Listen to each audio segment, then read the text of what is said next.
तभी एक और आवाज आती है, मैं अपना खाना उस छोटे बच्चे के साथ शेयर करने को तैयार हूँ। फिर एक और बंदा कहता है, तुम मेरा भी खाना ले सकती हो। फिर एक के बाद एक आवाज आती है कि तुम मेरा भी ले सकती हो, मेरा भी ले सकती हो। ये दिखाता है कि स्लेव्स एक दूसरे के लिए खड़े हो रहे हैं। एक बच्चे की जान बचाने के लिए सब अपना हिस्सा देने को तैयार है।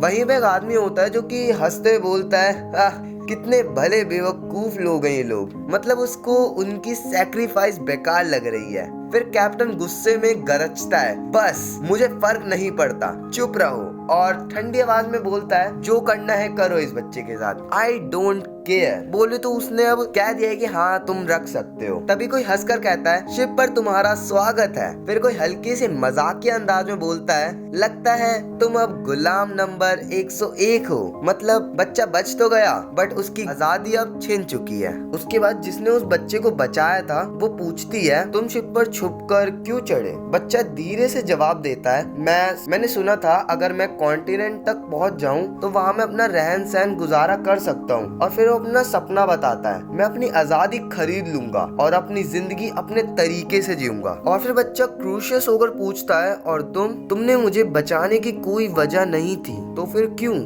क्यों किया? वो शांत आवाज में जवाब देती है, कोई भी हमें बेसिक इंसानियत से ट्रीट नहीं करता। मतलब उनके साथ हमेशा बुरा सलूकी किया जाता है। फिर वो एक गहरी बात बोलती है, इसलिए हम गुलाम लोग दया के मतलब समझते हैं और इसलिए हमने तुम्हारी मदद की। बच्चा हैरान होकर कहता है, तुम बिना किसी बदले के किसी की मदद करते हो, मुझे समझ नहीं आता इसका मतलब क्या है। वो शांत लेकिन मजबूत आवाज में कहती है, ये हमें अपनी इंसानी शान बनाए रखने में मदद करता है। मतलब दया करके वो महसूस करते हैं कि वो इंसान है। फिर वो याद में खोकर कहती है, मेरे पति ने ये मुझे बहुत पहले दिया था, पर मेरे पास इसकी देखभाल करने के लिए पैसे नहीं थे, तो ये पुराना और जंग लगा हो गया। बच्चा तुरंत बोलता है, लाओ मुझे दो, मैं इसे पॉलिश कर दूंगा। लेकिन लड़की हैरान होकर पूछती है, सच? बच्चा शांत तरीके से कहता है, मैं सिर्फ पहले वाले खाने का ही कर्ज चुका रहा हूँ। फिर वो अपने कॉन्फिडेंस से बोलता है, अगर ये सिंपल ब्लेड है तो मैं इसे वापस से ठीक कर सकता हूँ। तभी एक बूढ़ा आदमी क्रूशियस होकर पूछता है, तुम्हें रिपेयरिंग आती है? तुम्हें ऐसी चीज सिखाई किसने?